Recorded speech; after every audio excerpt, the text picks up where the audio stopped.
Mi fal 5 vakte tash, që tashti, kushdo që po më dëgjon. E nuk I fal 5 vakte tash për hir të Allahut pëndohu, që tash. Unë të këshilloj që të dëgjosh ligjërata për namazin. Të dëgjosh ligjërata që flasin për namazin. Çka ndodh që nuk falesh? Arsyet që ti përmend pse nuk falesh, a janë arsye të pranueshme? Dëgjoj ligjëratat që janë caktuara për namazin. Lexoj libër për namazin. Përse namazi është një libër shumë I mirë. Lexoj atë çka dy namazi, rreziqet nga praktikja e namazit. Kuptoje drejt se nuk bën me lë namazin. Nuk bën me lë namazin në asnjë rrethon. Nëse shikoj Allah xhallahu ala e ka bërë obligim abdesin para namazit. Po s'ka ujë, me dhe. E falet njëri ungjën, e falet njëri shtrirë, e falet lidhën, e falet luftë. Në çdo situatë edhe nuk e lë namazin. Për shkak të rëndësisë së madhe që ka namazi. Andaj duhet me kuptu këtë rëndësi vallahi dhe mos me neglizhu këtë obligim. Mos marr këtë punë si lloj, s'po them hajgare, por mos marr këtë punë kaq thjesht valla. Valla s'falna. Subhanallah. A di çka do më mos më fal? Pa e duhet që të vedisohemi.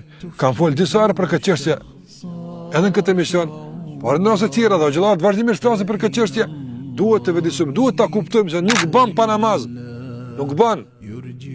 Dhe kam përmend disa herë, mos prit me lon këtë gjunohet e më fal. Atëre namazi është për me lon gjunohet. E jo e kundërta. Çfarë do lloj gjunohi që e bën? Nuk I arsye pse s'falesh. S'ki arsye. Falu.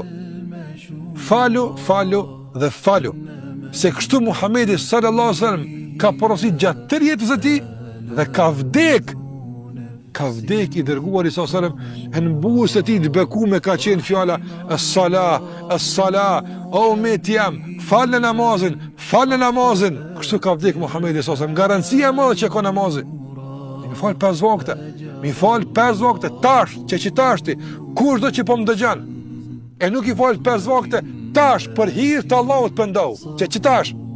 Thuj tash po vendosi për hir të Allahut xhallahu ala mi fal 5 vakte dhe kur ndash zoti s'ka më lën. Që tash vendos. Mos e nga shejtanin, po prit e nuk e di, s'ka çka prit. Tash fillo, mos lejo asnjë hamendje, asnjë vezvese me mbjell shejtanin në zemrën tonë. Kurrë mos le. Hiç. Ki gjunohe, ani me namaz largon ato. Ki të këqia, namazi inshallah ato I evitoni I shkatron.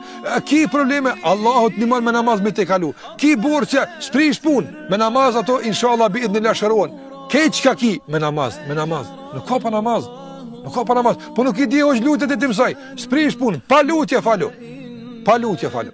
Mësoj elhamdulillah rabbil alamin arrahmanir rahim, çto vetë mësoj, vetëm çto falu. Po as të nuk e di, ti të mësoj. Falu edhe ti të mësoj çto.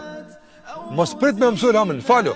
Thuaj Allahu Akbar, re subhanallah, shkon në qu subhanallah, në cilë subhanallah, veç me subhanallah falu dhe falu. Mos e lë namazin, mos e lë. Prej sonte për hir të Allahut mos e lë namazin. Çdo kush që po na ndëgjon, unë të gjithë po I drejtohem, të gjithë pa përjashtim. Po I drejtohem, mos e lë namazin. Nëse je musliman, nëse je muslimane, për hir të Allahut të madh mos e lë namazin më.